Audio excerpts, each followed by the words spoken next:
Assalamualaikum warahmatullahi wabarakatuh. Kembali lagi kita akan melanjutkan pertemuan interpretasi pemeriksaan diagnostik dan laboratorium berikutnya. Untuk kali ini materi kita adalah pemeriksaan radiologi. Mungkin kalian sudah familiar ya dengan radiologi. Nah, di radiologi sendiri uh, kita akan hari ini ada beberapa ya, ada USG, ultrasonografi, CT scan, dan X-ray. Sebenarnya untuk pemeriksaan radiologi ada banyak ya, masih ada MRI. Cuman untuk hari ini kita akan membahas 3 materi dulu, USG, CT scan, dan X-ray. Yang pertama adalah USG, pemeriksaan ultrasonografi. Tentunya kalian sudah pernah melihat ya bagaimana alat dari USG itu sendiri. Nah, apa sih USG? USG itu merupakan suatu alat dalam dunia kedokteran yang memanfaatkan gelombang ultrasonik, yaitu gelombang suara yang memiliki frekuensi yang tinggi 250 Kz sampai 2000 Kz, yang kemudian hasilnya ditampilkan dalam layar monitor. Kemudian pemeriksaan USG merupakan prosedur non-invasif ya, karena yang digunakan untuk menilai organ dan struktur di dalam perut, meliputi bisa hati, kandung empedu, pankreas, saluran empedu, limpa, dan aorta perut. Jadi daerah situ yang biasa digunakan USG. Tujuannya apa sih? Bisa untuk menilai ukuran dan lokasi organ dan struktur perut, untuk memeriksa area perut pada kondisi tertentu seperti kista, tumor, penumpukan nanah atau abses, penumpukan cairan, sumbatan atau gumpalan di pembuluh darah dan infeksi. Kemudian untuk membantu penempatan jarum yang digunakan biopsi jaringan perut, dan terakhir untuk mengalirkan cairan dari kista atau abses. Nah, itu tujuannya.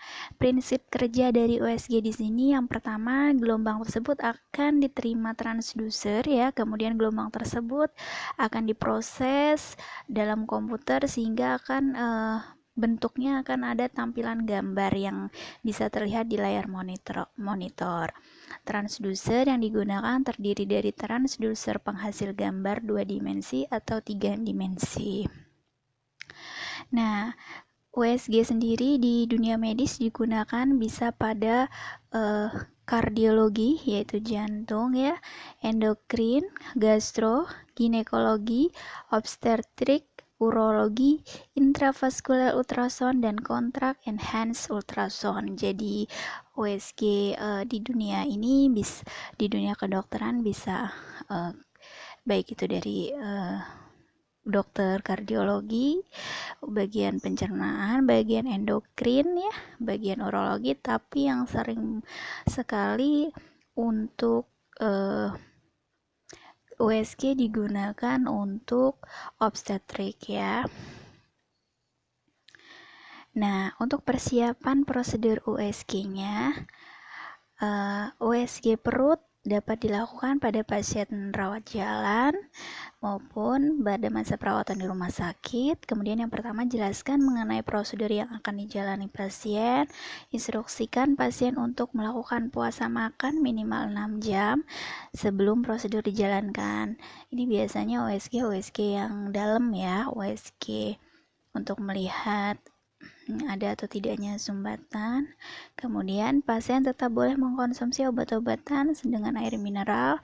Sekitar 1 jam pemeriksaan, pasien diharuskan minum dan menahan buang air kecil sampai pemeriksaan selesai, karena dengan penuhnya kandung kemih akan lebih terlihat organ-organ di dalam perut. Kemudian sebelum prosedur dilaksanakan, bantu pasien untuk melepaskan pakaian, perhiasan, atau benda lain yang dapat mengganggu pemindaian pasien yang menggunakan kateter. Sebaiknya diklem dulu. Persiapkan pasien dengan posisi berbaring di atas meja ya, tentunya tergantung bisa hadap punggung atau samping ya, meja pemeriksaan di punggung atau samping, tergantung dari area spesifik perut yang akan diperiksa. Kemudian berikan bahwa gel USG akan ditempatkan pada area tubuh. Petugas akan menggunakan transducer di area pemeriksaan. Nah, ini alatnya yang namanya transducer tuh ini ya, jadi alat yang ke perut pasien. Nah, kalau gelnya, gel ya. Kemudian handscoon, kertas tisu untuk mengelap gelnya. Kemudian mesin USG-nya diletakkan sebelah kanan tempat tidur. Prosedur pemeriksaannya sama, kita harus inform konsen di mana-mana karena untuk perizinan tindakan kita. Kemudian cuci tangan gunakan handscoon. Pesawat USG-nya dinyalakan, pasien dianjurkan terlentang, lakukan pendataan pasien pada monitor, jadi langsung ke monitor, tidak ada kesalahan data identitas pasien. Kemudian lepaskan pakaian pasien, organ yang akan di USG diberikan jeli, letakkan transducer pada abdomen untuk menemukan objek, baru setelah objek ditemukan, kemudian tekan tombol freeze, lakukan pengukuran objek dengan menekan tombol trackball atau clipper dan beri keterangan label, ini apa misalnya. Ketemu ini misalnya tumor, nah itu ditulis. Kemudian setelah itu organ abdomen didokumentasikan atau dicetak, pemeriksaan selesai, kemudian rapikan pasien, bersihkan alat dan cuci tangan. Cuman untuk melakukan biasanya transducer ini biasanya dilakukan oleh dokter radiologi maupun dokter yang bersangkutan perawat, cukup dari sebelum transducer dilakukan dan setelah transducer dilakukan ya. Ini interpretasinya ya, dimana ketika terlihat ada kista ya, ada kista. Nah, nanti di sini akan lihat nih kistanya ada berapa senti ya, kistanya ada berapa senti. Nah, ini yang akan dicek, akan diketahui di USG. Kalau di sini kistanya ternyata 5 senti gitu ya. Nah, kalau ini apa nih?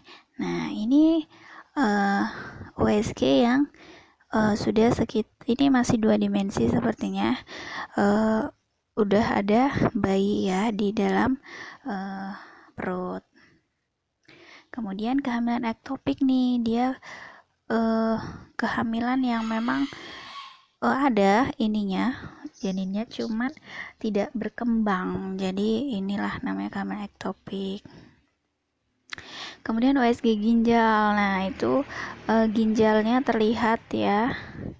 Nah, kemudian kalau tumor dia akan terlihat seperti ini. Nanti sebesar apa ininya bisa terlihat dari USG. Nah, yang kedua adalah CT scan. Apa tuh CT scan?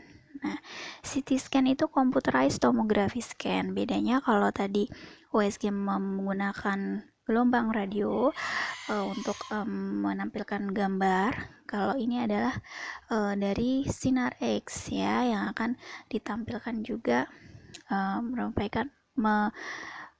merupakan gambar ya. Kemudian prosedur ini merupakan pemeriksaan untuk membuat gambar baik itu cross-seksional tulang, pembuluh darah maupun jaringan lunak yang ada di dalam tubuh. Itu menggunakan komputer.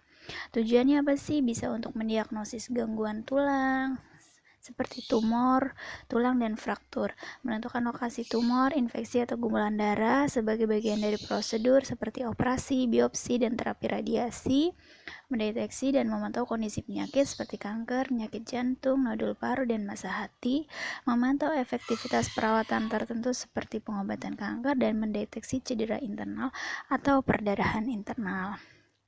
Nah, ini ya tujuannya tadi, menilai kondisi pembuluh darah, menilai tumor, kasus trauma, menilai organ dalam, membantu proses biopsi atau alat bantu pemeriksaan. Komponen dari pemeriksaan sendiri, CT scan bisa digunakan di dada, perut, saluran kemih, panggul, tungkai, kepala, dan tulang belakang. Biasanya lebih banyak CT scan untuk kepala ya, untuk melihat ya adanya infeksi perdarahan, tumor, infeksi perdarahan atau keretakan tulang tengkorak. Biasanya pada pasien yang stroke dia bisa hemorrhagic atau non hemorrhagic. Oke. Kemudian prosedur pemeriksaannya tergantung dari bagian tubuh mana ya. Yang jelas dia pasti dilakukan butuh kontras ya, untuk bisa melalui suntik IV maupun diminum agar lebih terlihat ya. Cairan kontras itu untuk terlebih terlihat gambarannya. Kalau untuk persiapan CT scan pada otak, contohnya dia tentunya sama inform consent, dijelaskan prosedurnya seperti apa, resikonya apa, kemudian dianjurkan untuk puasa minimal 6-8 jam sebelum pemeriksaan, kemudian baru dilakukan. Tujuan puasa itu agar lambung itu kosong ya, jadi tidak mual ketika dimasukkan cairan kontras, kemudian baru diinjeksi 50 cc ya dengan 100 drip infus. Kemudian jenis media kontrasnya macam-macam, ada Omnipaque, Visipaque. Nah, itu tergantung dari anestesi ya. Kemudian volume pemakaian 2-3 mm. Oke, injeksinya 1-3 mm. Untuk prosedurnya, pasien terlentang dengan tangan terkendali, meja elektroniknya masuk ke dalam alat scannernya, dilakukan pemantauan melalui komputer dan pengambilan gambar dari beberapa sudut yang dicurigai adanya kelainan. Kemudian selama proses berlangsung, pasien harus diam ya. Diam selama 20-45 menit. Pengambilan gambar dilakukan dari berbagai posisi dan pengaturan komputer. Jadi kita cuman berbaring, kemudian kita dimasukkan ke dalam seperti terowongan itu. Nah, nanti dia akan mengambil gambar dari berbagai posisi kita. Kemudian sesudah pengambilan gambar tentunya dirapikan. Nah, yang perlu diperhatikan dari observasi alergi, ada nggak tadi zat kontras yang sudah kita berikan suntikan, ada nggak alergi. Kemudian mobilisasi secepatnya karena pasien mungkin kelelahan kan selama prosedur berlangsung, nggak bisa karena nggak bisa diam, itu disuruh nggak boleh diam,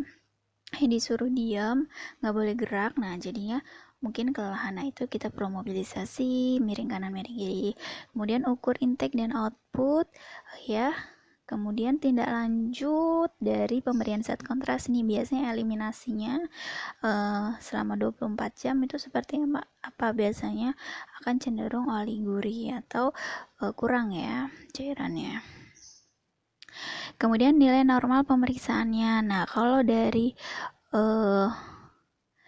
ini kita lihat kalau dia ada perdarahan ya, kemudian warnanya itu putih terang. Nah, ini namanya hemorrhagic, biasanya stroke hemorrhagic. Nah, kalau dia hitam, nah berarti dia infak ya, dia cuman ada penyempitan aja ya. Kemudian terakhir adalah pemeriksaan X-ray. Nah, bedanya tadi kalau CT scan dimasukkan, kalau X-ray mungkin yang sering ya kalian melihat patah tulang, kemudian melihat dada ketika batuk. Nah, ini bisa kita cek. Kalau tadi kalau tadi X-ray itu menggunakan sinar X ya. CT scan menggunakan sinar X, USG menggunakan gelombang radio. Nah, kalau X-ray juga menggunakan sinar X yang jenis radiasi disebut elektromagnetik. Jadi hampir sama. Cuman kalau ini tidak perlu digunakan zat kontras. Tujuan pemeriksaannya untuk melihat kondisi tulang dan sendi, jaringan lunak, organ internal, penyakit infeksi paru, kanker. Nah, biasanya lebih dada ya, kita dada maupun tulang yang biasanya sering di X-ray. Nah, area pemeriksaannya bisa tulang, gigi, area dada, area perut. Nah, kemudian biasanya dia tetap ya akan diberikan kontras. Minta pasien untuk menelan cairan khusus, disuntikan ke dalam tubuh, diberikan enema. Kemudian hasil normal, hasil X-ray atau ronsen terdiri dari warna putih ya, menunjukkan tulang dan material padat. Nah, kalau warna hitam, nah ini ya, karena warna putih ini tulangnya ya, kalau hitam ini rongga. Nah, kalau yang abu-abu ini kayak otot gitu ya, kayak otot ini. Nah, itu biasanya yang terjadi pada X-ray dada. Nah, kemudian kalau ternyata dia ada kardiomegali, nah kita lihat nih. Di sini ada kardiomegali, pembesaran jantung. Jadi antara panjang toraksnya dengan panjang uh, jantungnya dia kurang dari 50%. Nah, ya, jadi dikatakan dia kardiomegali kalau nilai normal CTR-nya kurang dari 50%. Caranya untuk menentukan CTR-nya panjang jantung per panjang toraks. Nah, itu nanti ketemu. Oke. Nah, ini biasanya kalau X-ray misalnya ada pistol, kemudian ada sumbatan. Nah, berbagai sumbatan bisa terlihat dari sinar X tadi ya. Nah, ini kalau terjadi fraktur ya. Nah, bisa terlihat. Oke, sekian dari saya. Mohon maaf jika ada kesalahan.